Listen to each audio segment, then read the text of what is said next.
What's up, everyone? This episode is brought to you by ButcherBox. Yo, big game coming up. Crowd favorites. What are we making? We're making meats. I'm making meats anyway. I always make meats. I don't even like football or the Super Bowl, but as an excuse to cook, it is perfect. Because, I remember one year, me and Thad made wings, 100 wings at home. It was awesome. And when you're buying that much meat, it is really hit or miss if the store is going to work out for you. That's why ButcherBox is there for you. They can make meat arrive at your door. And they can't just do it for Super Bowl Sunday or for a holiday. They do it every month. Each month, they send a box of the highest quality meats to your door for a better price than you would get it at the grocery store, which gives me more time to spend cooking and sharing delicious meals with my family or friends. It's less trips to the grocery store, better, more affordable selection. It's just there when I get home. Right? So all the meat they've got, it's free of antibiotics and added hormones. Every box is 9 to 11 pounds of meat, which is enough for 24 individual meals. It's packed fresh and then shipped frozen and vacuum sealed, so it stays that way. It goes right in your fridge. When it's ready to go, you just cut it open. You didn't get that freezer burn, right? It stays vacuum sealed. They've got pre-made boxes you can just kind of click and pick, or you can customize your own box. But either way, you're going to get exactly what you want. You can get 100% grass-fed and finished beef, free-range organic chicken, heritage pork, wild-caught Alaskan salmon, nitrate-free bacon. It's the way that meat should be. And it's the most affordable and convenient way to get healthy, humanely red. Pause. Remember the pause. It's the most affordable and convenient way to get healthy, humanely raised meat. With ButcherBox, you get high-quality meat for around $6 a meal. So here's how it goes. Right now, you can get a free rack of St. Louis ribs, 1 pack of bacon, and 1 pack of pulled pork in your first box. It's an enormous, meat party for free. For free. Your first box, right? Add pulled pork, bacon, and a rack of ribs. Damn! Go to butcherbox.com/tire and get these meats right here. butcherbox.com/tire. All right? Get these free meats from butcherbox.com/tire. Now, it's time to talk about your health. Your health is important. It's the middle of a pandemic. The city I live in, Los Angeles, is a complete disaster. Right? You want to stay on top of your health, but you don't want to go into a doctor's office. That's going to seem a little shady right now.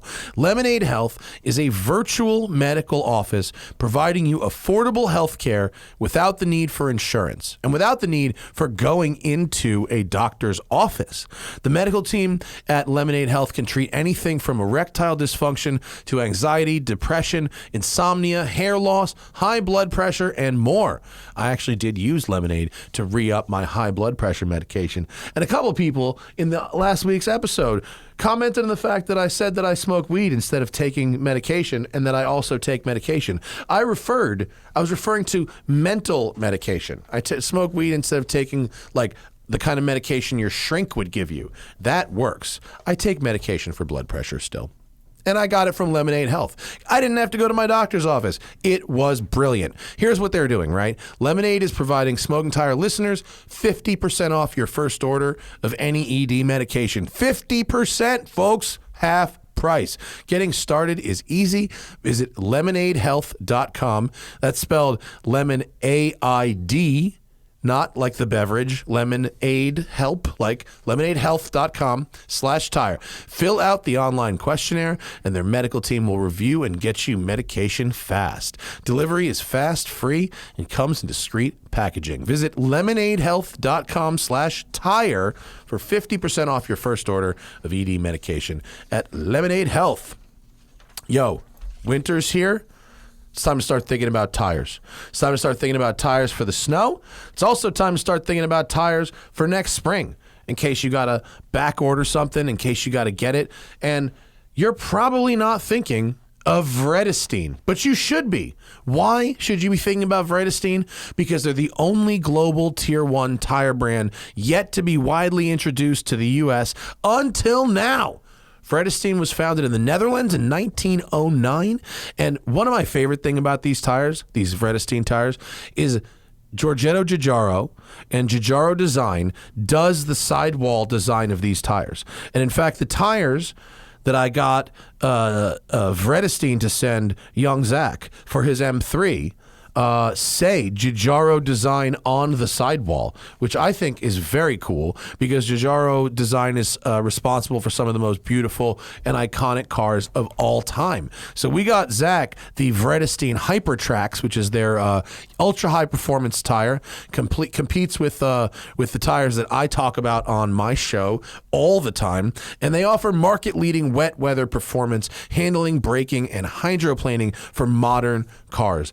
This kind of stuff is important. A lot of people don't really consider the wet weather performance of a tire, and they really should, right? Vredestein has tires for modern cars.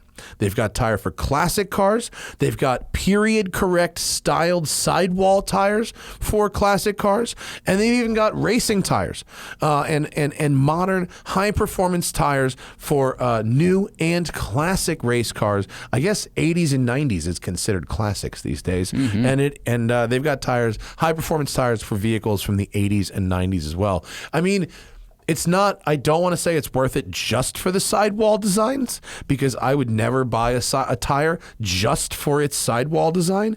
But like, I happen to think that the Giugiaro tire looks extremely cool on a Giugiaro designed vehicle. So you should think about getting extra matchy with some Giugiaro designed Vredestein tires on your Radwood era vehicle. You can find the entire Vredestein lineup at TireRack.com, and you can shop there. But be sure to follow them along at Instagram at Vredestein Tires. Follow them on Instagram at Vredestein Tires, and we're going to be doing a little video to see how Zach likes his tires on his new M3. Project car update, hashtag. Last but certainly not least, in fact, you could say last but most, is our friends at Tradecraft Farms, the official ganja of the Smoking Tire Podcast, which is still one of my favorite phrases to say out loud in life. I mean, it's just silly and ridiculous and also amazing and extremely civilized. Very civilized. Tradecraft sells the highest quality ganja in Los Angeles. I went to visit their facility yesterday. They have a new technology. They just bought a machine that looks very, very expensive. And what it does is it aerosolizes THC. So think Banaka. THC Banaka. That is the future. And I'm going to fuck with that all day, every day. It's going to be delightful. I was telling people about it, and everyone's very excited. Stay fresh, stay friendly. Stay fresh. And this weekend, actually, January 16th, Saturday, January 16th, Tradecraft Farms is having a grand opening of a enormous retail location in Port Hueneme. Is that pronounced right, Zach? Hueneme? I don't know. Hueneme? It's up by Oxnard. You take a beautiful drive up the PCH from Los Angeles. If you're thinking, man, where am I going to drive my sports car this weekend? I know, to the Tradecraft Farms dispensary opening in Port, I believe it's Hueneme, Hueneme. I think that's how you pronounce it. And they have, it's a great drive up the PCH, up the ocean, delightful. They've got a huge new retail location there. And to see what they're up to on the regular, it's Tradecraft_farms on Instagram. Y'all, make me look good. Make me look good by following them. That's pretty much their metric. If we bump their Instagram followers up real high from this podcast, they're going to be like, Matt Farah is good. We should keep giving him money and weed. Mm-hmm. And so I don't really ask for a lot from you guys, but I'm asking for this. That's all I want. It don't cost you nothing. And if you see the bag at the store, if you see the sign on the side of the dispensary, or perhaps if you're in LA and driving east on the 10 freeway, as you pass downtown LA on your left, you will turn your head to the right and you'll be smashed in the face with a beautiful smell of skunk. And then you will see a large brick building with a sign on the roof that says Tradecraft Farms. And that will be the smell of delightfulness that you can experience for yourself if you're in LA. That's my hat. Follow those guys on the gram. All right. On this episode of the Smoking Tire Podcast, Adam Ferrara is in the house. He is in studio. We did both present COVID test results. I'm not even fucking around. We did do it. Adam is the G. He was on Top Gear US. He was on Rescue Me. He's been in a bunch of different television productions. But more importantly, he's a great stand-up. He loves cars. He's got a new podcast out called 30 Minutes You'll Never Get Back. And it's he's just a lovely, lovely man, and we love having him on the show. Adam Ferrara on the Smoking Tire Podcast. Thank God we have a professional on the show. Fucking professionals. I'm going to be in proper mic distance to my SM7B. You know what an SM7B is. That's a start. I've been to the Connecticut School of Broadcast. Oh, you did? No, I didn't. I just know you're East Coast. I just heard all the commercials. Yeah. I was reading... That's a school that teaches you to take over broadcast corporations. I'm reading a book right now that Christian Hand gave me that's the history of Pearl Jam. It's fucking 500 pages, and only a huge nerd like me would read it. But he was playing they're playing a show in Chicago, and Eddie's from Chicago, but he moved to San Diego. Most people think he's from San Diego, not Chicago. Right. So he's like, I'm from Chicago. It's nice to be home. And people boo him because they don't believe he's from Chicago. They think he's from San Diego. So he sings the fucking 1-877-2300 Empire like jingle, and everyone's like, oh, he really is from Chicago. He heard the commercial. He knows Brian Bosworth really doesn't have hair. The one we have, did you have Bobo-pedic? That was the one that I had growing up. Which one, The Bobo-pedic. No, what's the Bobo-pedic? I was from Westchester. Okay. And in Westchester, north of New York City, Bob of Bob's Furniture found some way to almost knock off Tempur-Pedic foam. Oh. And he called it the Bobo-pedic. And I mean, he pretty much did knock off Tempur-Pedic foam. Yeah. And so anyone from the Westchester area knows about the Bobo-pedic joints. So you ride Playland? Yes, that was where I used to smoke weed before I got paid. This is when I was just an enthusiast. Ride Playland was an interesting place. Did you ever hang out there? I just knew it. I from went Big? once.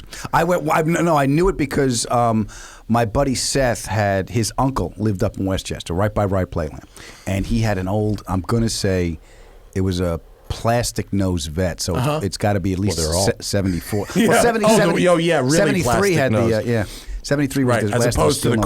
chrome bumpers. Yeah, right. chrome thing. So I'll say 74, 75. And Dirk he was, Diggler era. Yeah, is where we're at. Dude, we'll get the vet fixed.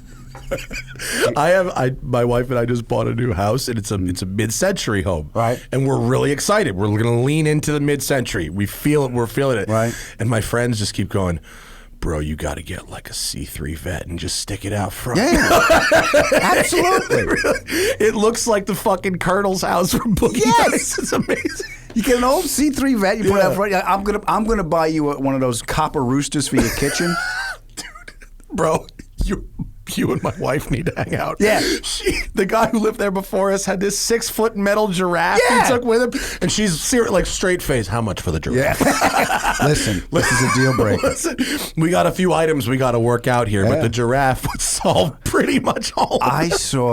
I saw old pictures of my kitchen, and we had the friggin' roosters. I remember the roosters and the copper pots. Nobody used; they just hung on the friggin' wall. I like the copper pots. Me too. I mean, they look fucking great, don't they? I wanted copper gutters for my house, and I found out what they cost. Oh, that would have been bad. Yeah. In South Carolina, my folks have a place, and on the island they're on, there's like really strict building codes. They don't want it to be the same like Nantucket, where everything is literally the same. Right. Saltbox house. Right, but pretty similar design elements and rules. And the only one of the rules that I love, tin roofs. Yeah. The tin roof in a rainstorm, fucking... Sounds like two skeletons fucking on the roof. You don't want... Listen, you jerk off to your porn, I'll jerk off to mine. That's exactly like that. That's the future of that's robot porn. That's what it'll sound like. Just all right, I'll roofs. shut up. You guys have work to do. Oh, I like your built Ford Tough shirt with the fucking hole cut in it. You're like, I'm a fucking man. No, I'm just... It's old.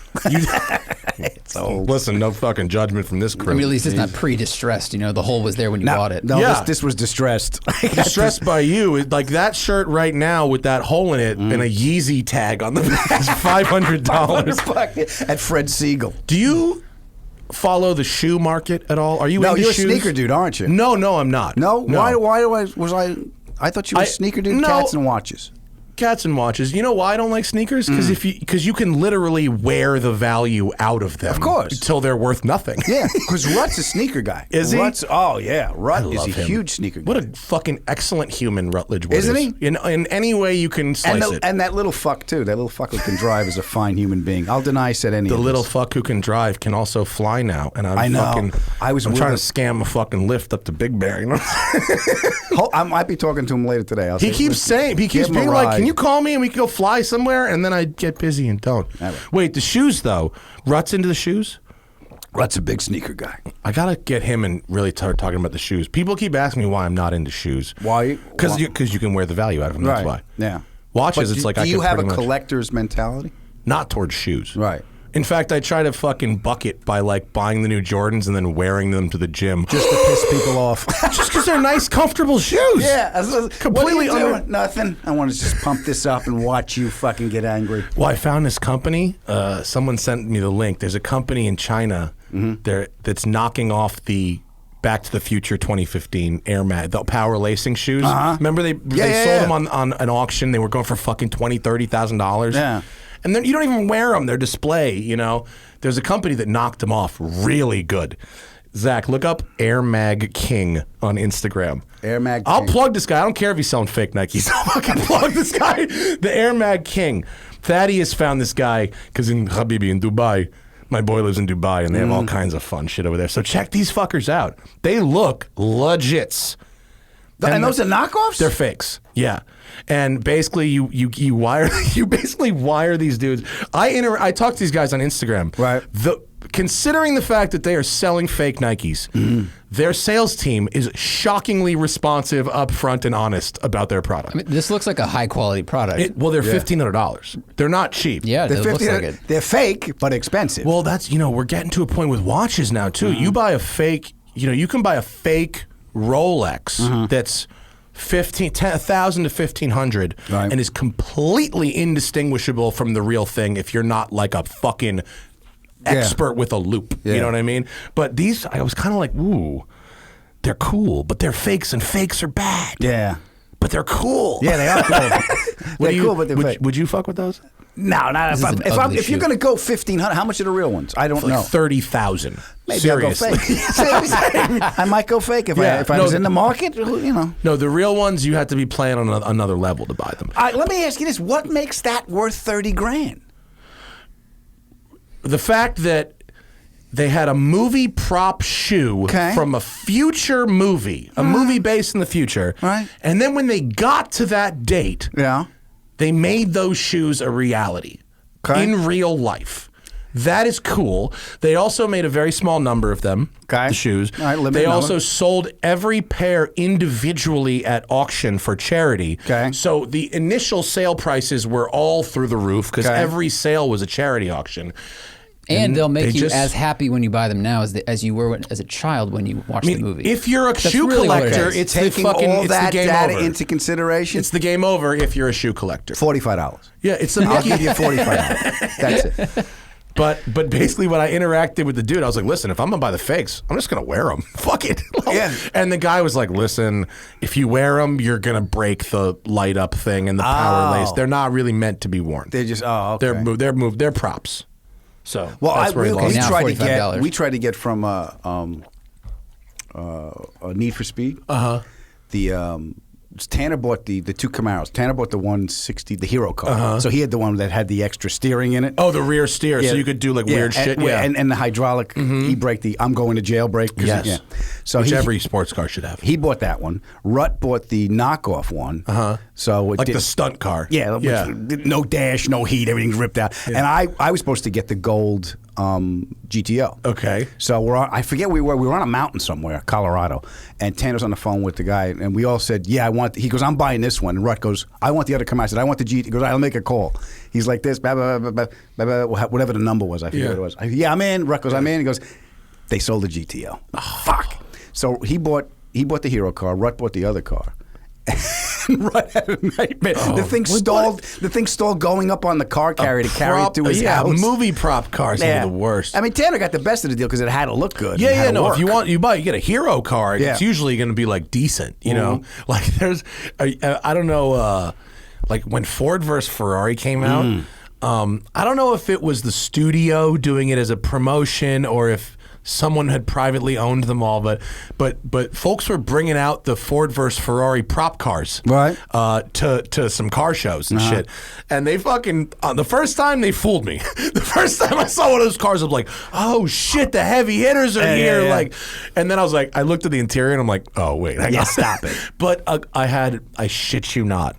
At my place here at Westside Collector Car Storage, I had 2 different customers going to me like, Matt, I have a chance to buy one of the prop cars from the movie. I'm like, no, don't. Go away. Don't. Superformance, you know them? They build the replica Cobras and stuff. I drove one of their GT40s on the track in Utah. What color was it? Do you remember? The black and It gold? was the black and gold one. Yeah, so that is... I have a picture of you from the first year of Top Gear when you came to the motor pool sitting in one of those cars. Probably. Yeah. Yeah.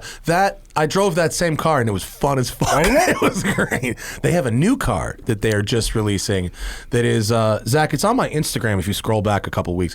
It's a slab side, small block. Right. It's a replica. Well, it's a replica, but it's the same car Christian Bale drove in the Willow Springs racing scenes. The one where he fucking hucks the hammer at him. Yeah, and it's that. It's a beautiful little car, Wimbledon white with the racing numbers. In the movie, it's got no windshield really. It's got the little dome glass, you know. And it actually, if you buy this one, it comes with that little dome glass. You can swap them out, but like they can't. I don't know if it's a legality thing or just a personal responsibility thing. They don't want to sell it to you with the chopped windshield installed. Listen, we can say it's not homologated, right? But we're going to throw in these Chinese sneakers. Don't wear them. They're for track use only. They're track use only. Yeah, these sneakers are not street legal. Professional driver, closed course. Have you been to the Shelby Museum? In Vegas? In Vegas? Yeah. I've been many times. I used to do their bash every year. I hosted They take me in the back and they show me stuff. And Vince LaViolette, the designer there, showed me around. And they have all these stuff there. Well, they have the real ones. They have the real ones, but they also have. You can also order them from me. They'll make you. They'll make you the continuation ones. Yeah. They had a show. I picked the color too. I was so proud of myself. Remember when Lincoln made the pickup and they had the Blackwood? No, the burgundy-ish, that weird color. It was a unique color. They painted the one of the prototypes of the Shelbys, and I went, "That's the Lincoln." He goes, "Hey, yeah," and I'm like, of course you know all the paint codes for Lincoln. It's like there's like I know a guy who's got all the Ferrari VIN numbers. I know Porsche nerds. It's like when I need to know something about a Lincoln. If it's over 17 feet long, you are the master. That's right. I made the Pope Mobile out of a Mach 3. That's awesome. The 69 Mach 3. I cut the top. I did it. I drew it up on a napkin and gave it to the guys. I did it. So I opened up the chauffeur. So it's an open chauffeur's compartment, and I built a. It was for our limo episode. I built a big aquarium. That's what it was. It was a Pope Mobile. Yeah, I made a Pope Mobile out of it. It's in Motor Trend too. And I picked up Cloris Leachman in it. And my gag was I drive Cloris to the Emmys in this, right? And I had a communication system which was like a 6-inch flexible. Just the tube you just talked yelling into it. And I had to talk to her on right turns because it was on the other side of the drive shaft. So on the left turns, it was. So I said, was Cloris Leachman a good sport about this? She was great. She was great. I had a pool ladder to get up, and she's like, "I can't get up the goddamn thing." I said, she goes like this. Matt, she goes, "Pick me up." I'm picking her up. I'm going, I'm going to break this lady's hip. I'm going to break Cloris Leachman. I'm picturing the scene in Spaceballs where Barf is pushing Joan Rivers up the ladder. Stop looking up my can. What'd he touch? What'd he touch?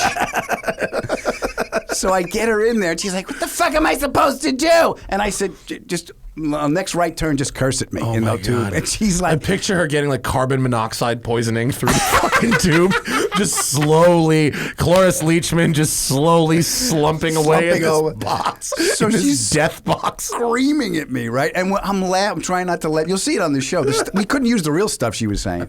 So she's like, I'm going to be like, what are you, some kind of asshole? Rut heard that, and some kind of asshole became the phrase for the rest of the whole season. Yeah. Who she did was they have very to sweet. chauffeur around? One guy from Dancing with the Stars. I don't recall. And Rut had a lady from I don't remember. But he had a two-headed pickup, the two-headed rabbit Oh, pickup. yeah. And Tanner had a C4 Corvette like a mile long. That Rut Do you, bought. remember, do you remember the guy who built that limo that was like 100 feet long? Dennis? I don't know if it was not for Top Gear, Oh, not no, Top no. Gear. Yeah. I'm talking about there was in the 80s like Right. the world's longest limo. Oh, with this 3 wheels in the back? With fucking a million turning axles, Yeah. and like all this shit, hot tub, and just like a helipad on it, just all kind of crazy shit. All that and stuff. it was like abandoned and went into disrepair. Someone found it. There it is. Look at this fucking thing. It's like a 747. Holy shit. That's a real, yeah, and it was into disrepair. Look, Zach, on the right side of the top there is how it is kind of now. Yeah. The second picture, the one that's where it looks like a fucking hunk of junk. Unfortunately, that's the current It's a caddy. state of it. Yeah, it was the caddy, and it had 3 steering axles in the front. Well, let me tell you, they're like Chinese shoes. You just look at them. It's not made to be used. Right. You ever drive a Chinese car? I have not. God, I want to drive a Chinese car. But then an hour later, you're going to drive it again. What? Wait, there's Chinese food joke. There's a joke there. I don't get. Oh, is Yeah. that You're hungry. you're hungry again? Oh, all right. shit. Swing and a miss. No, you know what? There it There were goes. layers. You'll get familiar with it. I'm there There a were lot. layers that I didn't see because of Zach. Tradecraft Farms. Get the plug in. Get the plug in. Bro, nobody does a plug like me. I like that. Nobody gets it It's like me. the fit and finish on this plug. This is like a It's like- Mercedes it's Vault. like Mike Myers and When Wayne you Is this hear plug it. made in Japan? The tolerances are amazing.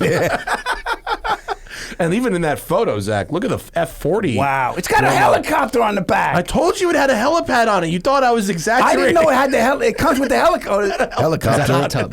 Helicopter. There's the sold helipad. separately. Look at that. There's 5 rear axles. So it had shit. 2 joints, right? It had the behind the middle axle was 1 joint. And then I think there was another one somewhere in the back. It was ridiculous. Holy shit! And Yeah. you know what I like? I like the Vista, the Vista window on top of the hood. Oh yeah, like a train. Yeah. It looks like a that- train that was like just that put Buick, on car wheels. the Buick wagons had the Vista windows on them. Yeah, and the Pontiac Safari wagons, Yeah. those were awesome. You know what I love when they took those wagons and threw a GTO nose on the front Yeah, of it? yeah. That was but the the shit. 70 GTO with the, Yeah. with the light. Yeah, Yeah, that was mean. great. I wanted to get. We didn't have the money, but I wanted to get on Top Gear. I wanted to get a '63 Pontiac hearse. You know, or ambulance, the same Yeah. thing. Just depending on if you Same get the, thing, what color? If you get the guy in time. It comes in white or black. Yeah.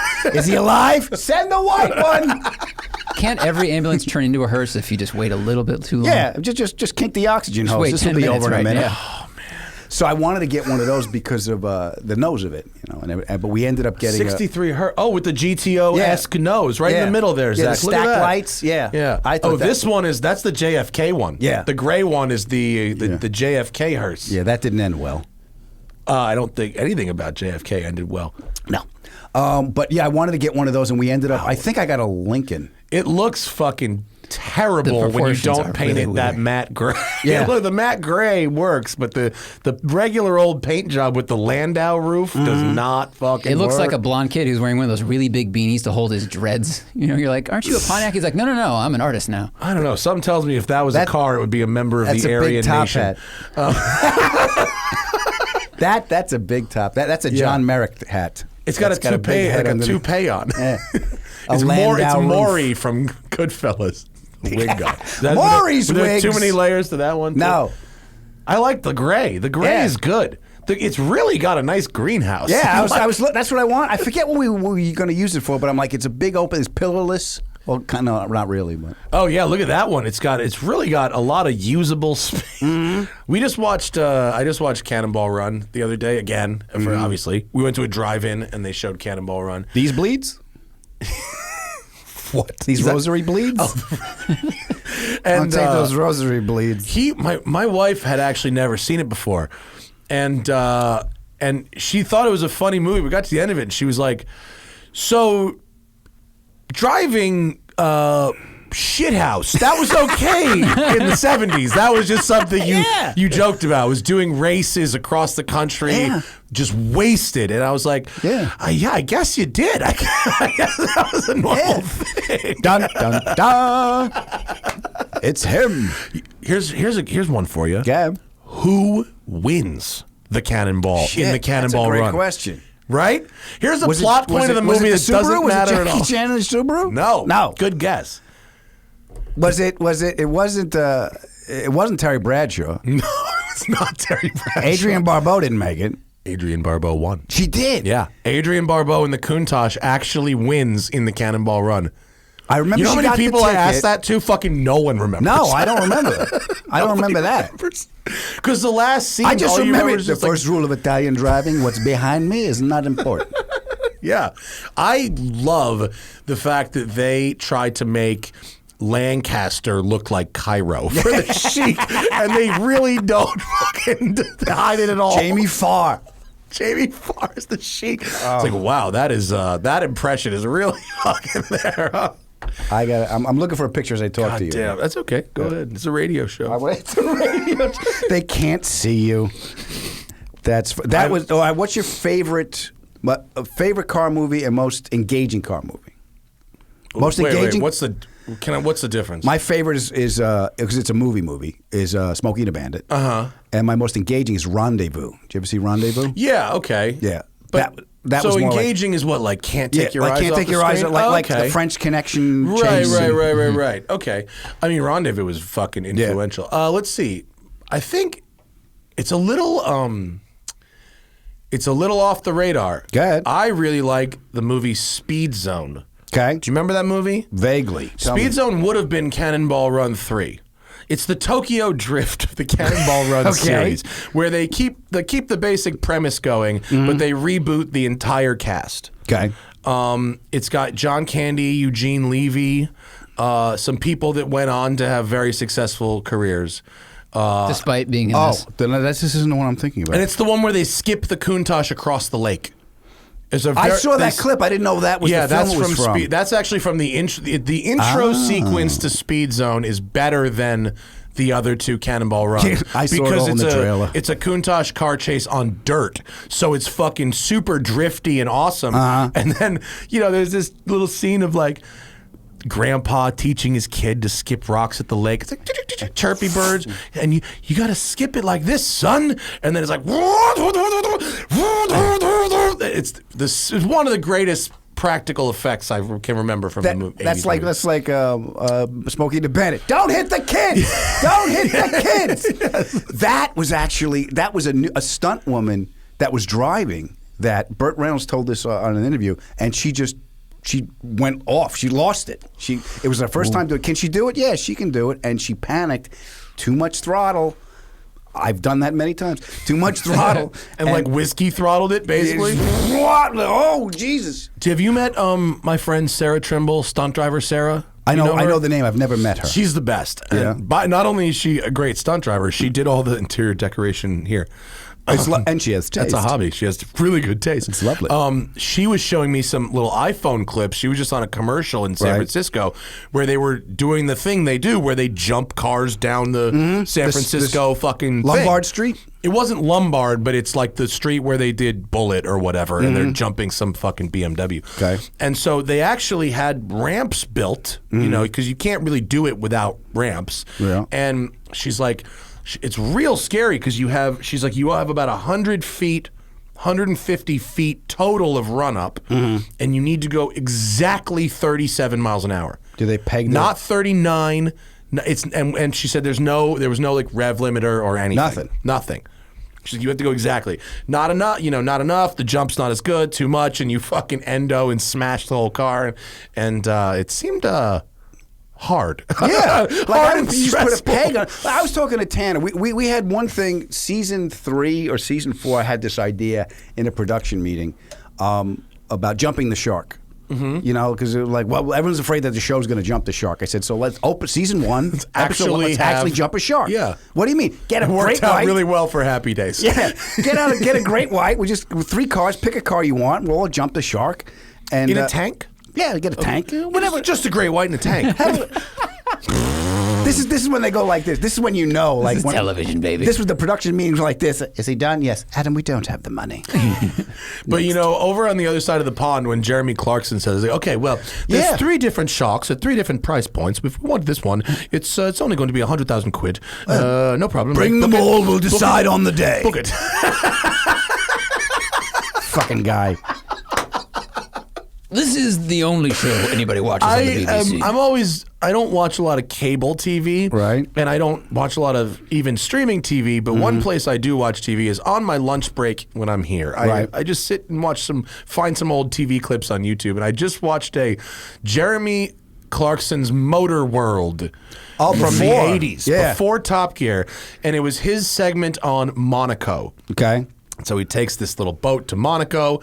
They don't let him dock because it's all full of yachts. And he goes around interviews. He's sarcastically going, he's basically doing voiceover of all these Formula One drivers saying why they live in Monaco. Right. And they're all like, oh, it's a central location in Europe to fly anywhere, and the sun is nice and the weather is good. And he's like, and taxes and taxes and taxes. And he's just doing voiceover over them doing taxes.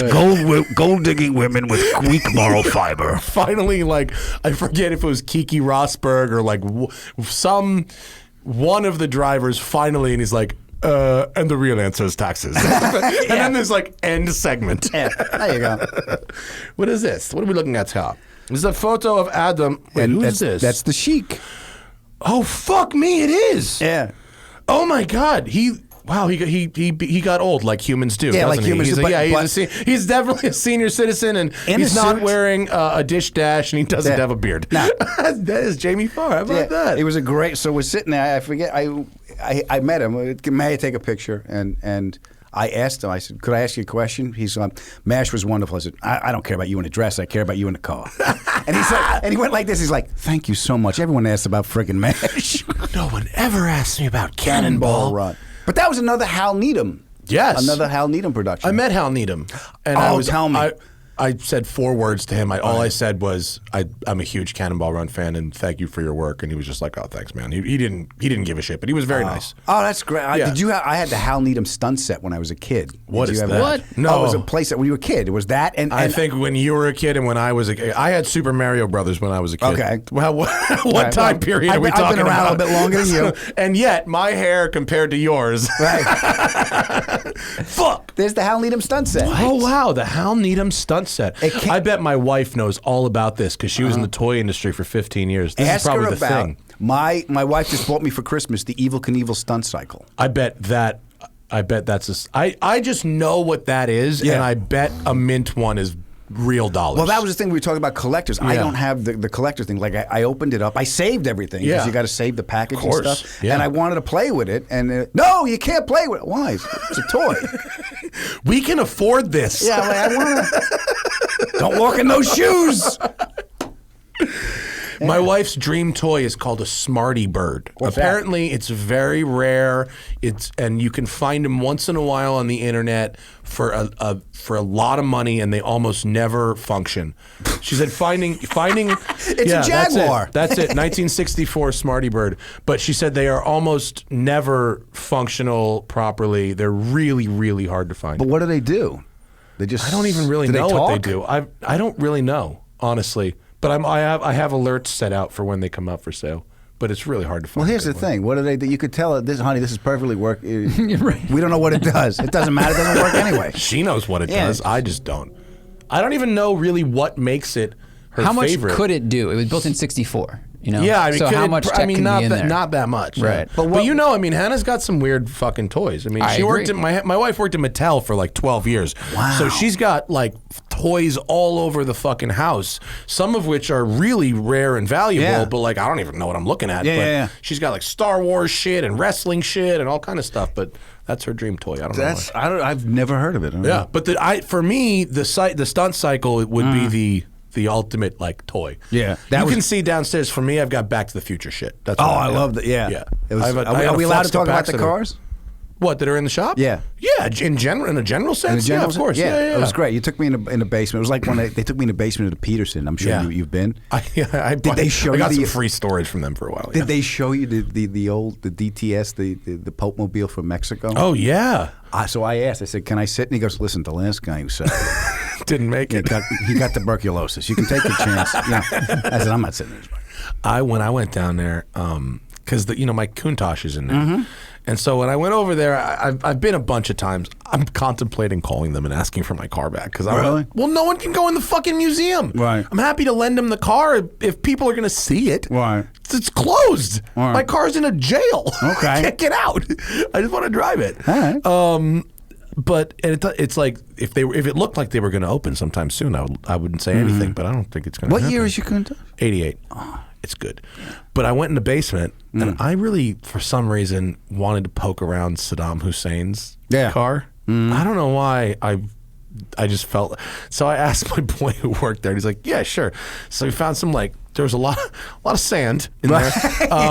There's definitely blood stains. Right. There was some Iraqi newspapers.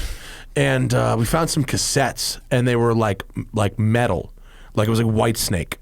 I can't. Well, I don't know. not really That was his metal. band. He had a garage band for a while. He was trying to branch out. Yeah. His dad always wanted him to be a follow-up joke. dictator, but he wanted to be in a metal band. Yeah. That's right. why. Saddam Hussein. If he had just made it, Right. His White Snake cover band had made it, then Yeah. maybe he wouldn't have been a dictator. Yeah. I don't know why I wanted to see the Saddam cars, but I they wanted got a to bunch see of. the Cadzilla. Well, have you seen James Hetfield's shit upstairs? I saw the it's not a 44. It's a bucket though. He's got like 5 or 6 incredible American cars done up in French Art Deco style. Like, I did not see imagine that, taking no. a '57 Cadillac and turning it basically into a '39 Delahaye. Why don't you just buy a 39 Delahaye? That's like that kind of okay. shit. Like that second. That's beautiful. Yeah, like that. Oh, that's beautiful. That looks almost French, but it's American. Like that's what he's That's into. like the 39 Bugatti. Basically, yeah. That's what I'm saying. It looks French, but that's an American car. It's Wow. cool as fuck. It's gorgeous. Yeah, it's not like corny. He's not got done very tacky. good. No. He's actually got very good taste. And That's the silver one, beautiful. look at this silver one too.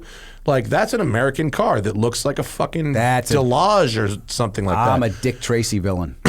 When you can't see the front wheels, like rear wheel spats are one thing. When you're like, you will just wait while I make a 77-point turn because I have 4 degrees of steering in either direction. That's a big skirt, baby. Actually, now that I look at it, I bet they, Zach, go back to that front 3/4.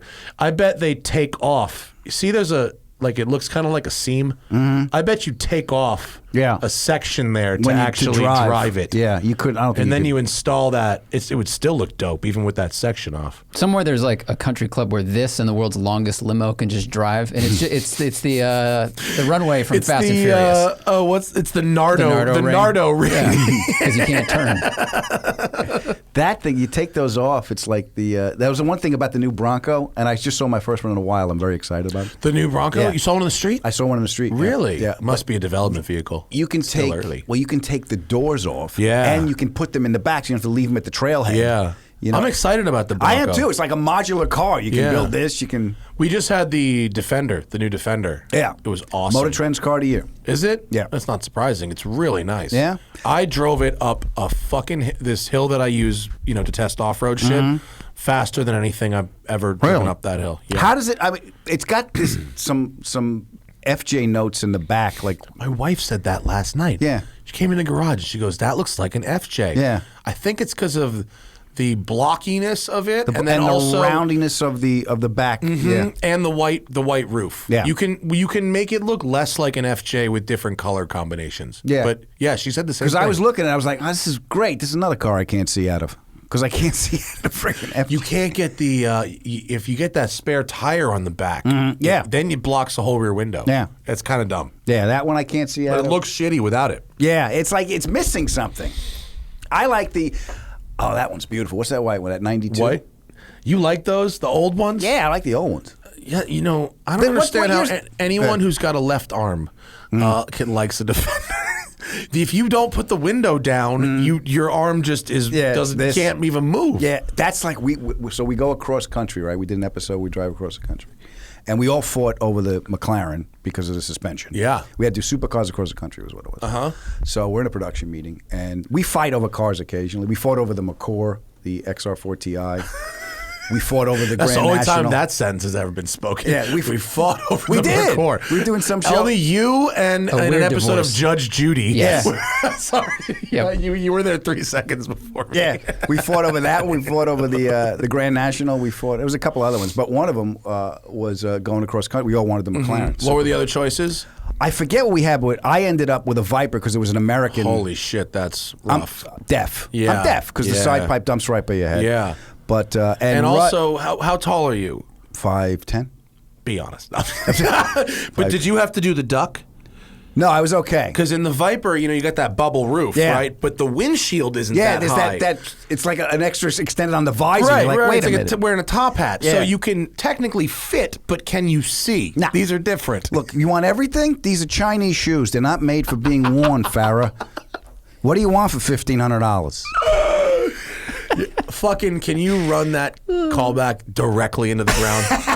You got 20 minutes to fucking murder Keep as many of those as you can. Keep drilling. There's still some tread on that tire. Yeah, buddy. No, so What was the third car? Rut made the worst choice of all. You got a Super Trofeo. That is I the go, are worst. you out of your fucking mind? He's like, why? I said, Like a race car? No, he had the.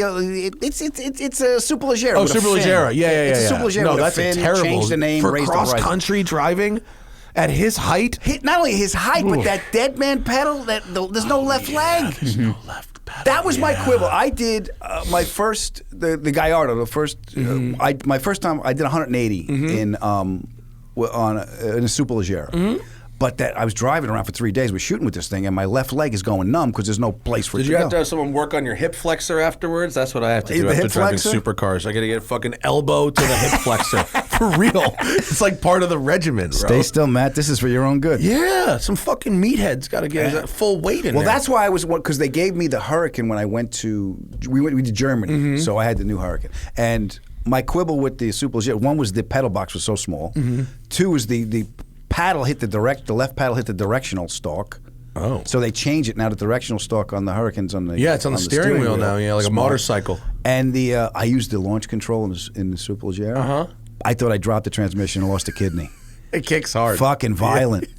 Yeah. But so they it's more civilized in the Hurricane. They think I drove the SVJ Aventador, and if you launch that, you are certain that something is broken. Yeah. It's just if it, either it does a four-wheel burnout in like a slightly low traction surface, or if there's a lot of grip, you're like, oh, I definitely just broke something. I broke something and I don't want to get out of it. Yeah. My favorite thing about the Aventador is you get in is the cover on the ignition switch.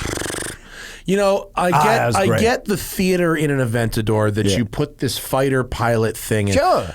They do it in the Urus too, in their SUV. Yeah. Which is something that you would just use as a car. You're starting and stopping this thing fucking 50 times a day, and you got to flip up the little fighter plane flap. I 270 grand, huh? I would do it.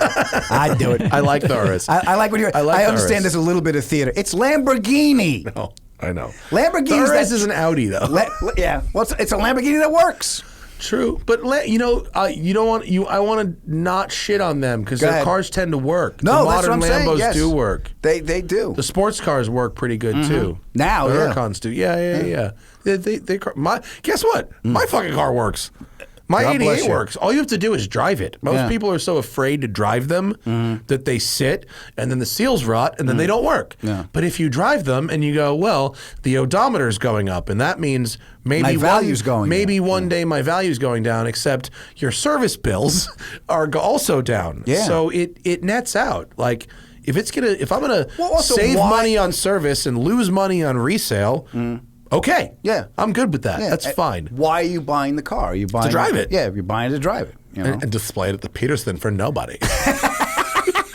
Park it in a museum with fucking nobody in it. Also, that's also why I've got it. I had so much fun in the Balboni. Well, rear wheel The drive, rear-wheel drive stick. shift plate too. With Yeah. that click. Oh, that was Clack, fun. clack. Yeah. I've got a Ferrari 328, which Yeah. is 90% of the fun of the car is clack, Clack, clack. Yeah, that's great. there's money in that. That's a high value clack, clack. One of the earliest episodes we did was when the 458 came out. So I had the F430, and I was supposed to do a comparison with the 458. And then, of course, it caught on fire. So there's The that. 458 did? Yeah. Oh, that When was they first came out, When they remember? first came out, the glue, Yeah, the melting the glue around the gas tank. Melting glue. You're like, we have a smaller Did it catch problem. on fire when it you is the drive it? passion. No, we never got delivered because whoever had it before us, it was on fire. Oh, shit. So, and my first thought was, thank God I didn't do it. Yeah. But Even if it's not your fault, you don't want to make that phone call. No. God. So I get the F430. We shoot the A section of the piece because this was the replacement car. And it's got the metal shift plate. And Oh, it was a stick 430? Yeah. Oh. Because I think that's the last year of the proper. It's one of the best cars Gearbox. ever. They made like, I think the number is 6, but I've heard as high as 10 Right. Californias with a manual. Really? And they literally made like 5 or 6 599s with a manual. But functionally, yes, the 430 was the last stick shift Ferrari. Right. And it's fucking amazing, isn't it? I had so much fun. It's the best car I'm ever. under the 405, and I'm going. I'm going through the pillars, the support pillars, and the director's going, "Adam, faster!" I'm like, "It's my job." Wow. So much fun. Stick What a shift day. 430 is excellent. Wow, The so much fun. premium on that is like $80,000. Yeah. It's like a whole other car to have a stick versus an auto 430. Yeah, I like the hardtop better than the Spider. Well, that just makes you pretty much normal. Yeah, That's pretty standard. I don't want Italian cowl shake. This is don't- fine. The Ferraris have cowl shake, Yeah. actually, because they're not carbon cars. No. So they have a little bit, but it's okay. I'll have the cowl shake and a side of angel hair pasta, please. Zing! Yeah, so that car was fun. The fastest I've ever. Have you ever gone 200 miles an hour? Yes. God bless you. Well, haven't you? You must have. No. What's the fastest? 188 in an F12 Berlinetta. Those go good. Those go good. I hit the Manatino setting, and the Manatino setting just went, don't be stupid. Go fuck yourself. Don't You think be you can handle this? stupid. You think you can handle this? Yeah. I had a customer here who bought an F12 Tour de France, which is like the super fucking nutty version of it. That's the velvet rope one. Yeah, it's the one where even like Chris Harris is going like, "Fuck me, do we need this?" You know, and he bought it. It was brought here. He had it here for 3 months.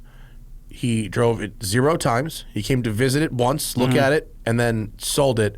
And I said, "Why are you selling it?" He said, "Because I'm scared to drive it." I was like, "But you didn't even drive it." Yeah. It's like, How do you know? You didn't even drive it. You're scared of the idea of driving. Scared of the idea of driving it because someone told him how scary it was. But scary, you can usually use less throttle. Yeah, you can adjust. Well, there's also cars that you don't connect with and cars Right. you do connect Yeah, with. The that could be engagement true. level of a car is like, we had, there was a couple of cars on the show that I was like, oh, if you weren't a Jaguar, I'd buy you. the 99 XJR. Put that on a T-shirt. Yeah, if you weren't a Jaguar. Do you remember Crazy People? Yeah. Dudley They're Moore? boxy, but they're good. That's Volvo. Do you remember Jaguar? No. For men who want hand jobs from women they hardly know. I remember every goddamn ad in Crazy Okay, People. Okay, I got an ad for Come you. to New York. There were fewer murders last year. I don't know if you'll get this because it's an old commercial. You got to look for it. I don't think it was present in your youth. But do you remember the court scene for Mercury? You've been out all night with the Grand Marquis. No, but I need to find that You now. gotta find that, the Grand Marquis thing, and then there's a guy with cuffs doing at the end of it, and it's a commercial Just for a the guy Grand doing a Marquis. bump of coke in the Grand Marquis it's commercial? tobacco. Oh, it's snuff. Oh, For right. you kids yeah. following along at home. Do you? They say did you it's ever do tobacco. snuff? My grandmother did. I don't understand how. Do you literally snort it Yes, like coke? It's tobacco. You snort like coke. We think it was coke because she was up. She was Brown up. Coke, basically. Brown coke. She was up all the time cooking. She had 2 teeth, and my grandfather had to go down to the docks to get it. But she did. Wow, in Queens, yeah, Did she buy it? From a Everything cowboy? else was in imperial. This was in metric. yeah. Drugs. Learn the metric system. And she didn't. And she'd be cranky when she didn't have it. Like, where's your grandfather? No, I see that, and I saw. I opened a can of it once, and I went, "This is powder." Yeah. What do you do And this? you- And someone goes, "You snort it," and I go, "No, That can't be good. No, you don't snort tobacco powder.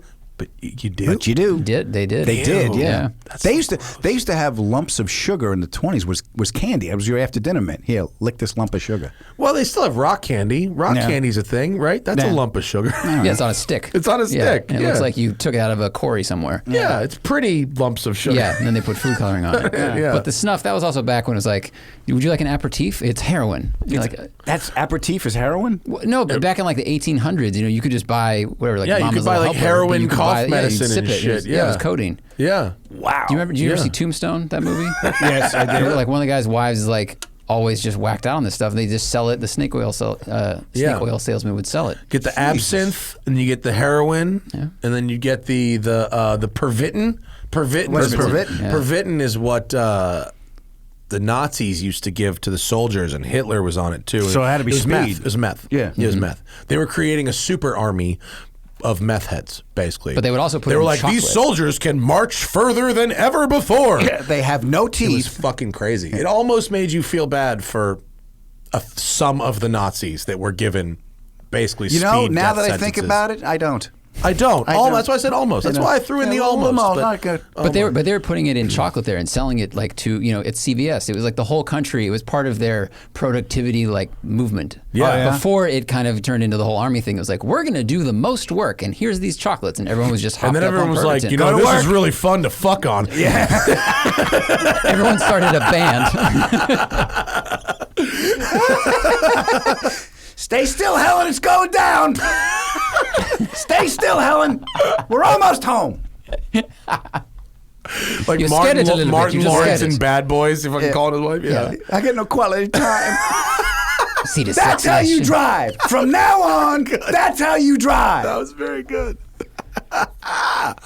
You want to talk about your podcast? Yes. 30 minutes. I can't get back. You can't get The back. Adam Ferrara podcast, 30 minutes, you'll never get back. You'll never get back. Yeah, Sorry, it's, one day I'll get the fucking wording right. It's fine. If I have a little it's less a lot of than fun. I'm going to Train have Craft Matt Farah on. Thank you so much for being on the show. Who else have I had on it that's fun? Tanner Faust did one. Rut did one.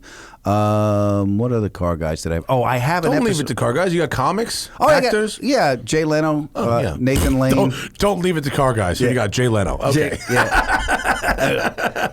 Leno, Nathan Lane, Joe Buck if you're a sports guy, Oh, yeah. Tony Kornheiser, and Michael Wilbon from PTI. Anthony Edwards, I got to talk yeah. to Goose. He's a car guy too. He's a Is Formula Goose One a car dude. guy? Goose is not only a car guy, he's a Formula One dude. Really? Yeah.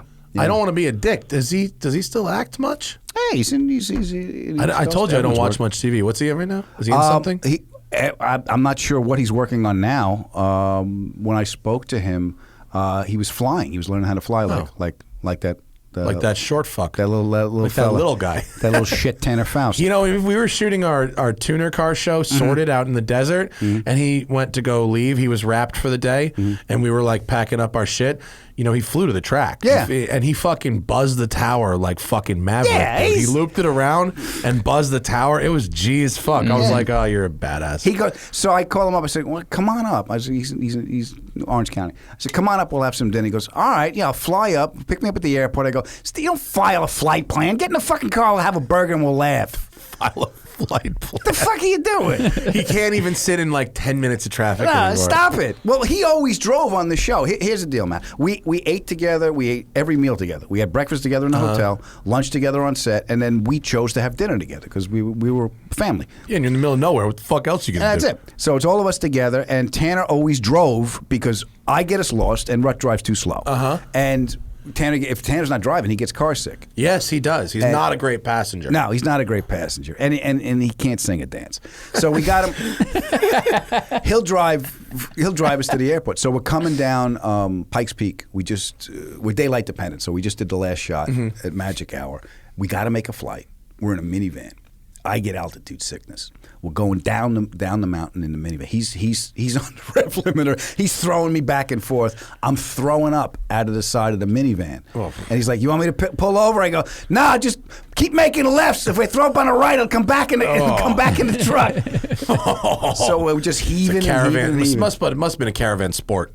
Only the caravan sport could handle this kind of maneuvering down Pikes Peak. That's true. I want It's to think the best of the minivans. whatever it was, the side window opened and we were happy. I cannot recall.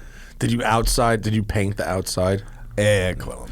Altitude sickness is fucked up. I got a top of Pikes Peak too. Not like sickness, but I got like. You get dizzy, vertigo, you'd call Yeah. it. Just a fucking nasty headache. Yeah. Couldn't really see straight. You pissed Of course, off. I smoked a blunt at 14,000. Well, you can't do that. You can. It's Colorado. It's wreck. Should you is a completely That's true. completely different story. Yeah, Colorado's changed. Colorado's just like my second favorite state, I think. You do? I think it's my second favorite state. What's your first favorite? California. Yeah? Yeah, I think so. Taxes are killing me. Okay, I mean, I understand that. Yeah. Yes, but there's a lot of variety in this state. It's a lot of other things. You have to go different states to get that. I do like the PCH. I do like because I live in Santa Monica. That's just getting on that road. And Yeah, that's we fun couldn't for do me. our jobs without the conditions that we have here. Not True. just like year-round, weather, but also like these mountains that we have. We're super spoiled. Unless we were in like Switzerland or something, that we wouldn't be able to have roads like this. We're so lucky. My favorite is it Cane and Dune where you got the Roadrunner tunnel? Yeah, Cane and Doom. Yeah. So they give me it was a ZR1. So I'm at the ZR1 and I'm coming in. When you come out, there's that turn, and I think it was it the ZR1 or the ZR1? It had a heads-up display. Did the ZR1 have the heads-up display? Mm-hmm. And I'm hovering around 90, and I'm like, shit, I can hit 100. I'm almost there. Yeah, the window's open, and I forgot that turn is there. I lift. Oh God! But that car was. I can't see the edges of the car. I can hear them. This is like the 2011 ZR1? I believe so. It's hovering around there, yeah. Did you ever have a go in the 19 one? No. With the giant wing and in the 2019 when they came out at the end of the C7 ZR1, the supercharger on the engine was so fucking big that they had to put one of these giant cowl hoods like an old Camaro fucking's got. Yeah. And on a Corvette, the windshield's like this. So the hood is like this and the windshield's like this. The engine goes halfway up the fucking windshield in the car. You can't see anything. It's like a funny car. It's got a GT car wing on it. The wheels are pentagrams. All right. And like a Ferrari 599 pentagram. Right. It's the loudest idle I've ever heard in a stock car. And it wants to fucking look how high the hood goes up the window. Jesus. And it wants to jump out of its own tires. Yeah. It literally you can almost feel the rims spinning in the tires. That car's gonna be worth a lot of money. Yeah. It's got all the elements. Impractical, stupid in every way, very, very fast, kind of the very last special edition of a generation, and because people were so excited for the next generation, they sold very few of them. I have seen a grand total of everyone two was of going to those in hang the in and street. go, I want the mid-engine. Yeah. And people like me drove it at the press launch and went, well, this is fucking terrifying. Because it is. It's so fast. Oh, my God. Look at the pentagram wheels. It's a whole fucking thing. Yeah. Are you having fun with your show? Enjoying it? I am. I enjoy because I can't go out and do stand-up that much. I mean, I can. I went to, I did a couple of drive-in shows. Fun? Fun, yeah, fun. Terrifying at first because you don't know. You don't. What saved me, Matt, was a bunch of Top Gear fans showed up in pickup trucks, took up an aisle, and they sat in the bed of the truck on lawn chairs, laughing, so I could hear them, so I had some kind of rhythm. Yeah, can you do like drive-in spacing, but where? I guess the point is that they're in their cars. Yeah, the point is in their cars, but they allowed that to happen. I did. So you then have a mic that goes to an FM signal that goes to their radio? I bought my own Shure 58. I plug it in. Yeah, I travel with my. But they had like a FM broadcaster, right? Yeah. They had the whole thing. They put my face up on the screen. Yeah. My mole looked like a manhole cover. I was like, what is that thing on my face? You're like, that's the guy. We're That's shooting Adam. this in 8K? Yeah. And you should get that checked. Yeah. There's a dermatologist in the crowd. He's like, "Hey, could you hear the laughs enough? Like, Is that there a weird history in your family? Has it changed since the last show?" So I did that. When it first hit, we didn't work for that whole month because no one knew anything. And then it was March, so in April I get a call. Do you want to go to Florida? No. They want to be open. I opened for Everclear. Remember Everclear? Yeah. Yeah. So, listen. No. They called back, and apparently I have a price. Who knew? So I went to Florida. I rented. I got the rent a car. I said, "Where is it? The venue?" And it was some private gig. I said, "Where's the parking lot?" And they sent me a picture. I said, "I'm gonna park right here. Yeah. I'm gonna walk on stage." I walked right back into the rent a car and I drove home. Yeah. Yeah.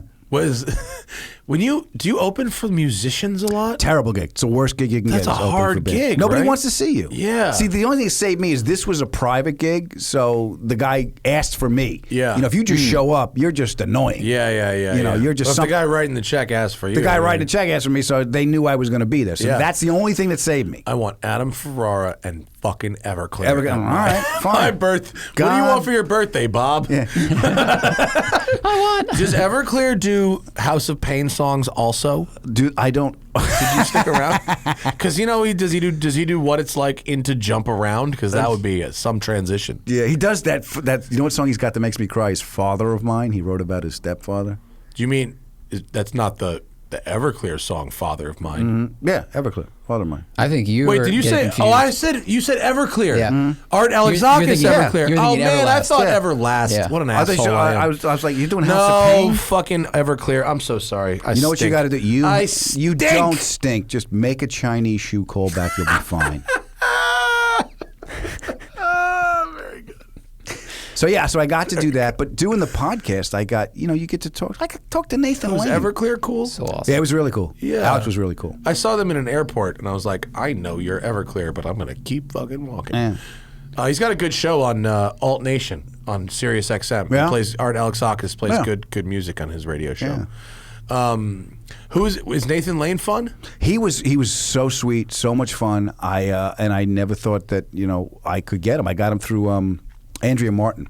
I did a movie with Andrea Martin and their friends, and she mentioned that he knew who I was. I said, "You're kidding." I said, "You think he'd do my show?" I said, he goes, "Email him." He emailed me right back. He's sitting at home too. Yeah, he's great. It was great. So yeah, the show's a lot of fun. I'll give you the show in a nutshell. When I was a kid, the best night's sleeps I ever had is when I was upstairs and I heard my mom and dad and their friends downstairs laughing.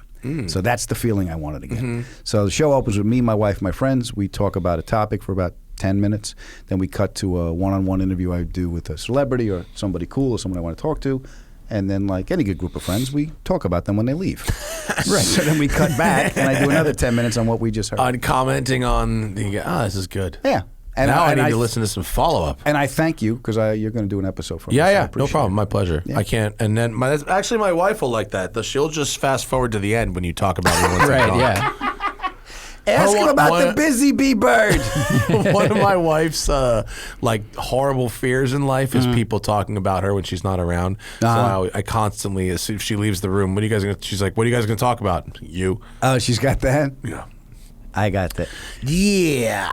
Have you done Zoom stand up yet? Like I have. I did over- a corporate thing where, again, I'm Was it grateful they a asked me. fucking 10 by 10 Yeah, window? it's just a bunch people? of squares, That's and crazy. because people can pick the background, some guy took a Top Gear episode, so I'm watching me jump the caddy over and over again. So that's what That's gotta be distracting. Well, it was distracting, and he's like, and I was so grateful that the guy took the time to do this, and he Yeah. obviously wanted to. So I called on him, and we talked about save me 5 minutes. I just told him stories for 5 minutes about that, and everyone else laughed, and Perfect. It was fun. You know what it is about this? If the mics are on and you can hear them, there's a sense of rhythm and there's no crosstalk because they're not talking. Yeah.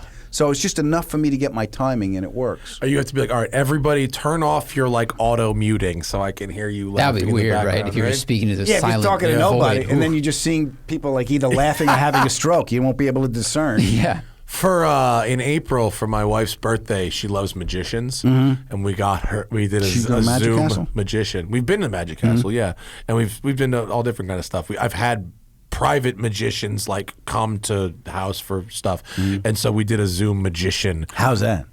Better than you'd think. I mean, it was not bad actually. It was more like crowd work, I think, than actual magic. But I respected what the guy was doing. Yeah. I did respect his hustle, and it Has was your wife reasonably seen entertaining. Magic for Humans on Netflix? That sounds familiar, but I can't speak for her. I don't know. I had Justin Willman on the show. He's the magician. And it's a pretty interesting way. It's kind of candid camera-ish-y, but it's really cool. So like David Blaine's street magic? No, it's not like I'm going to sleep in this iceberg. No, it's not. I listened to David Blaine on Joe Rogan, and I actually thought he was very interesting and a lot more kind of, I don't know, less weird and more sort of like, oh, you're literally just trying to find the edge of the human body. And like, that's kind of respectable. I can fuck with that. It's just, it made it almost sound like rational, the weird shit he did. It was like, oh, okay, that makes some sense. Makes it sound right. So is that why you wrestled the alligator? I'm just trying to justify buying a pair of Chinese shoes. Shoes really. How come, where does the magic come from? Did she get into why? I don't know why she likes magic. It's just a thing she likes. It's a thing. I don't know. You can interview her on your show if you want. I'm sure she'd be happy to fucking tell you. Find her a Smarty Bird. She'd love to fucking. Is she gonna? You know what? My wife will do she'll do like a 1,000-piece puzzle in about 3 hours by herself, and she doesn't look at the picture. The picture. No picture. Wow. Straight up. Wow. She'll look at it in the beginning and then hide the box. Oh, and as someone who's fucking colorblind and who has a bad back and doesn't do like this, I'm the worst. I will find any chore. She'll be like, "Do you want to do a puzzle?" I'll start vacuuming the house, doing all the litter boxes, the dishes. I'm like, "Think I got some laundry to do?" I'll fucking do anything. Matt, we're gonna do a puzzle. Do we have enough insurance? I'm gonna call the guy. I'm gonna drive to his house. Let's go over our financial plan. You think we're covered up? You think we're good? I got ADD, Matt. I can't do that. They sent me the Family Guy sent me a 350-piece puzzle for their 350th episode, and it's a nice gift, and they want you to do it online. Okay, fine. So my wife said yes before I could say I'd love to, but so we. You know what helps if it's Lego. Something about it being Lego I can do. Lego, I'm back to my childhood. Yeah. Me and her can do Lego together, and that's like a halfway. Because it's not a color or a digging to find pieces thing. Right. Okay. Which are two terrible things. Colorblind in what? Like all of them. All black. Fucking all not of them. a thing. All the trade-off is I'm like an owl. I can read a fucking road sign like a half a mile away, but colors are fucked. That's why I wear neutral tones. Okay. All neutral You know tones. it matches. Runs a lot of red lights. I can fucking close my eyes and point at one thing from the top rack and one thing from the bottom rack, and we're good. And you're good. Yes. That's great. That's why a lot of years of practicing. Ray Charles always wore black socks for that reason. I did not know that about you. Yeah. Yeah. Yeah, it doesn't always come up. Yeah. Unless I fuck up and wear the wrong shit. And like, what the fuck are you doing? I'm like, I told you I lived in a greenhouse. All right, listen, there's something I got to tell you. Different kind of greenhouse. Yeah. Where can people find your show? You can get me wherever you get your podcast. The Adam Ferrara Podcast, 30 minutes you'll never get back. Now, see, now you got me doing it. Do we have questions from people for Adam, by the way? Let me look at the list. Go through. We only had a few. All right. Usually, if the guest, we because it's live, sure, and people ask questions. If there's the less the questions are, the better the guest is. Because they're not like, let's give these guys something to talk about. They're clearly fucking. They're dying in there. Enough with the fucking bird. Did you watch the Comedy Store special? I did. The yeah. 2-3 Mike Binder's one. Yeah, Mike Binder. Yeah, it was great. It was cool. I liked it a lot. I don't know. There was I was conflicted about the Louis C.K. thing, frankly. But other than that, just fucking, I don't know, giving him airtime. Louis? Yeah. I don't know. How much penance you going to pay? Not enough. No, he's been not enough. Not enough yet. I don't know. I will tell you this. I had a great conversation with Louis on the stairs of the cellar before the pandemic hit. Just two old friends catching up, talking nothing about what happened, but just two old guys catching up. And he's still in that mall. He's still the same nice guy I knew when I was starting out. Okay, sure. I'm you know, I don't. What do you say to that? Nothing. I don't know. You don't say nothing. No, I just think that for a guy who did, his whole act was based on, man, we all think this. Isn't it great that none of us actually do this creepy shit? And then when you find out he does the creepy shit, it's like, oh, wow, that wasn't a joke. That was a little confession-y, wasn't it? Ew. But, okay, if he's your boy, I'm not going to go too far out. I'm not going to start. I'm not going to die on that hill. I understand. I'm not. I said my piece. Anyway. Questions are all just general car stuff, actually. You want to answer general car questions? I like cars. Let's answer car questions then. I'm still flipping out over the GTX you got here. Well, that's a fucking nice car. Isn't it beautiful? It's a weird car. This is a good one. Adam will have fun with this. Wow. What is the worst car that you have the best memory of? The worst car I have the best memory of. All right. I made out with a girl in a Dodge Caliber. First time ever. Hate the car. The girl was really cute. All right. And she gave me a ride back to the... It was her caliber. It was her. Yeah. And she gave me a ride back. And what am I going to say? She gave me a ride back. Listen. So wait. I thought on the this road. story was about... I thought this story was about you had the caliber. No. And she liked you anyway. No. Turns out No. she had the caliber and you were willing to take a ride from basically anybody, even someone in a caliber. Sure. Okay, cool. I am that magnanimous. But yeah, horrible car, cute girl. Yeah. Yeah. My friend Larry Casilla on my girlfriend. I had a girlfriend in high school who broke up with me on my 17th birthday. And maybe my 18th birthday. She couldn't have waited a day. Whatever. Yeah, on my fucking birthday. It was fucking cold. That's the kind of shit that high school girl, like an adult girl would never do that. Some They'd kind of wait the day. awareness. Yeah. This is his day. Yeah, short of catching you cheating, they're going to fucking hold out for 24 hours and not doing your birthday, but not this girl. So I was feeling sucky. It was like my first girlfriend. I felt like, like I'd never date anybody ever again. And my friend Larry came up to my house in a car he had just bought for $50. And it was a 1981 Volkswagen Rabbit diesel with like rust all over it. And it was just the worst thing you could imagine. But it was so bad it circled back around to good. Right. It smoked and rust would flake off the ceiling onto your head. And that was my first real shitbox experience. Right. Real shit. Because Yeah. I had some friends that had some cheaper cars, and I had friends that had nicer cars, but no one ever had anything that was so terrible as to be funny. Right. And he did, and that cheered me up All right. a lot. Yeah. That's cool. Yeah, that was a good one. Yeah. What else we got, Zachary? Brian Forte says, I liked my E36 BMW for its drivetrain, the WRX for the beating it could take, and a Focus ST for practicality and size. What should I buy next? 15 to 20,000, manual or not? You could get a 15 to 20K, get you a really nice 2006 John Cooper Works Mini, like we talked about on the last show. It'll go from the supercharger, and it'll be very small, but also very big inside. Here's my only quibble with that is the armrest and the shift. It's a little. Yeah, it's kinda the little. armrest and the shift, but it's like I can't get in and get the gear, and it's like Okay, it's this. that's fair. That's my only quibble with that thing. Fair. Yeah. I'll take that. Something 15 to 20K. Does he want to get an S2000? Ooh, S2000. That's fun. Yeah. It's might be a little small for. He said practicality and size. practicality and size. C506. Corvettes. Yeah, you're getting into Corvette Well, again, land. practicality and size. You're Those getting can it. hold a good They amount of hold a stuff, lot. They have a big surprisingly. trunk. Pretty comfortable. Big trunk. You can get. E46 330 with some mods could be fun. You know what I do? I get a P71 Crown Vic and make it a Cobra Vic.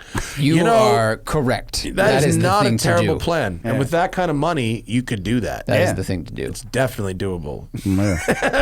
Or call Bondurant, see if he's got any laying around. Those That, are expensive. the one you drove, A Matt? real Cobra Vic is an expensive car. Yeah. Like an actual one of the ones with the manuals from Bondurant. Yeah. I think one sold it for like $30K at Barry Really? Tex. Yeah, Well, no, you can make really. your own. The one you drove, the guy's been DMing him on Instagram, like Yeah. his manual swap now, and he Yeah. has like 3 suspension parts that cost $50. Yeah. And he's mopping up at autocross. Really? Like in his class. Yeah. Nice. It's really good. There you go. Yeah, Cobra Vic is a good answer. Real practical solution. Ian Parrish watched my MGB GT reviews, but didn't catch any comments about the pedal box. Bro, I wish I could tell you. I don't remember. It was those videos were from 2016 maybe. I can say that if there's a problem with a pedal box, I usually mention it in the video. I can't imagine having a problem with a pedal box and not saying something. And I do remember about that. So back in the day when I would drive these folks' cars, I'd had a procedure, right? I'd line up all the cars and I'd shoot all the walk around and details, 1, 2, 3, 4, 5, 6. And then I would have the owners of the cars drive their own cars for the drive-bys, and I would film them. Go. Yeah, and used to have the thing, the thumbs up. I used to see the holding the thing and the thumbs up. I thought that was cool. Exactly. Let him do the up and pass. Exactly. But these guys, they weren't trained professionals at this, so they didn't always know. You don't take the corner. How to do it. Yeah. And so the MGB GT, the dude was taller than me, bigger than me. He was probably 325 pounds. Right. This MGB GT, he was an enormous guy. It was a supercharged MGB GT. Okay.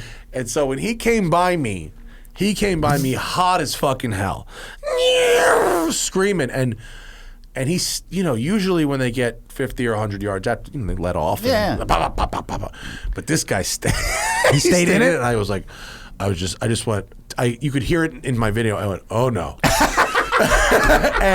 and he realized too fucking late. I mean, he didn't crash, right? But he locked them up. All four locked up and spun a 180 to avoid going off the fucking edge of a thing. I mean, I thought the guy was donezo. If he crashed his car, he was dead for sure. Jesus. 300-pound guy in an MGB GT, you're dead. And that's what I remember about the MGB GT video. But okay, in the guy's defense, you're there, he's there, he wants to, and that's why I'm not saying his name. I know. I don't want to hear the guy's name, but I would, because when you got a camera on you doing stuff, I'll tell you a story. Remember the Buick I showed you, my old Deuce and a Quarter? Yeah. So I bought that from Top Gear. Yeah. So when we had it on the show, we had to do a speed pass, right? So we drive. Relative term. We drive. Well, speedish.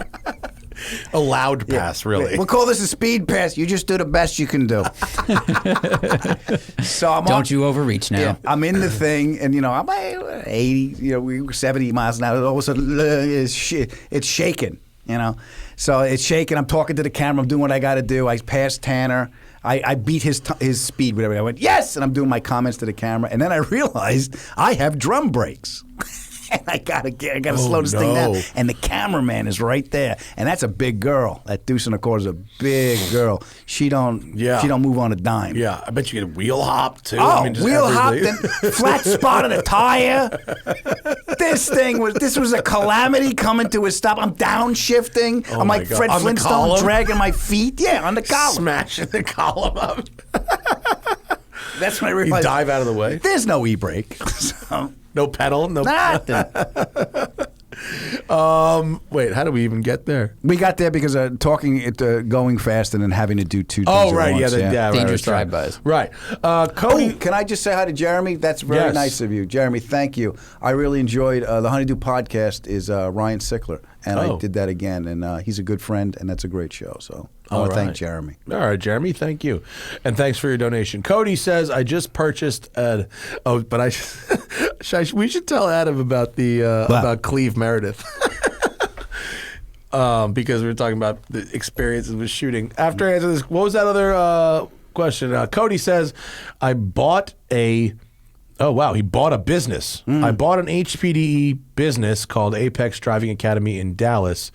Any suggestions on what you all enjoy and hate about track days that I can use in future events? Things I like: organization, clear communication, and professionalism, and being nice to people. Things I don't like: overselling, too many cars. I'd rather pay a little bit of extra money to have fewer vehicles there. I mean, that's it. Keep it safe. Things I don't like: elevation changes on a right-hander. I keep spinning. I keep fucking spinning. Freddie, do you know Tavarish? You ever seen the him band? on YouTube? Have you ever heard of him? He's a friend of ours who makes YouTube videos. No, but I'll check him out. He buys like broken cars and fixes them. Okay. He's fun, and he's a supporter of ours as well. Adam, you're a huge. He's got. So we have a show called Sorted that's sponsored by Auto Tempest. Yeah. They have another show called Car Trek. Okay. These three guys: Adam, Freddie, Ed, and Tyler. Spock. Yeah, and it's like a shameless Top Gear knockoff. Cool. It's a budget Top Gear knockoff, although compared to American Top Gear, it's probably not that budget, actually. So here's the question. Have you seen Car Trek? No. You should check it out. I apologize. I will now, Travaris.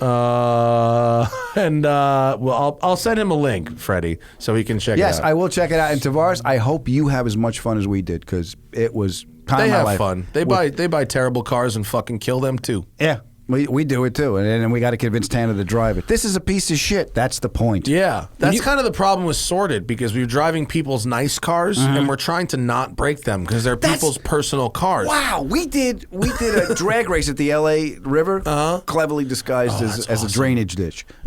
That's one of my dreams, is to do some kind of a drag race. We did in the LA grease River. thing, It's right? awesome. So I had a Mustang. I had a 7302, Boss 302, yellow. Yeah. School bus yellow with the black stripe. Gorgeous.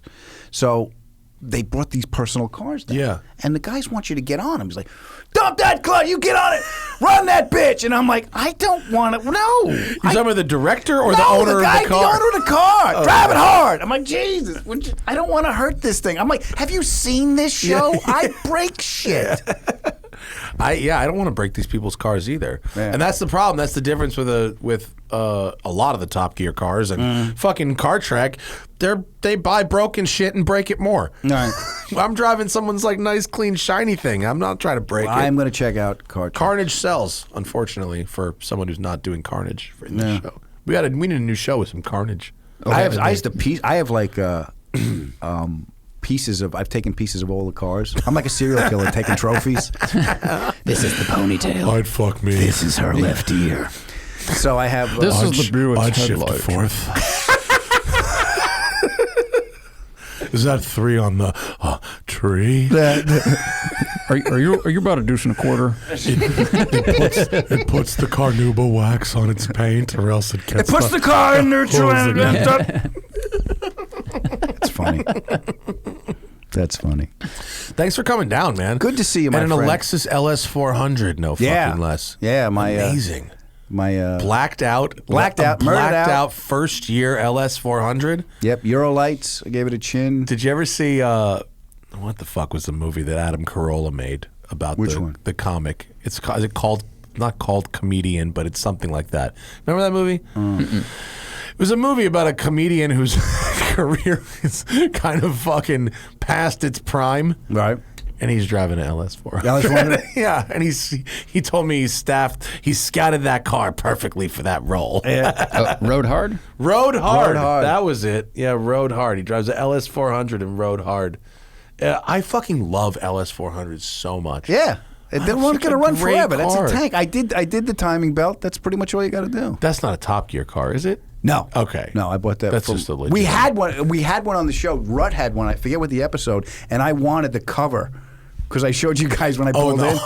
The armrest cover in the center console. The old guy that owned it before me, his arm print is in there. It's just kind of creepy. His back must have been shaken because that armrest had a dent in it. Like this dude leaned hard. He drew like that. It's not like the car has fucking 500K on it. The car has less than 100,000 miles on it. I bought it at 98,000. Do you know how hard you got to lean on an armrest to dent it in 90,000 miles? Yeah, he must have been a big boy. Does Do the you dent think creep he you was out? overweight, or do you think, what if he was just like a giant Mr. Olympus bodybuilder with a huge arm? Or a left hemisphere stroke, so he only had that part of his body working. It's incredibly specific. You ever see someone driving like a complete bag of shit, weaving fucking hard with a handicap tag, swinging from the fucking... You know what? There's a guy at the Best Buy when I was there. He's got it's a Ferrari and an F430 with a friggin' handicap sign. I mean, it's not like you should be barred from driving 430s if you're handicapped. But I was just like, really? You got First of all, you got to be able to bend to get in this It thing. makes you want to wait and see who comes. I was waiting. I was like, I got a life to lead, but I really want to set up a GoPro and find out who gets in here. Set up And- a wildlife GoPro cam. That's it. What is your malady? What is your malady?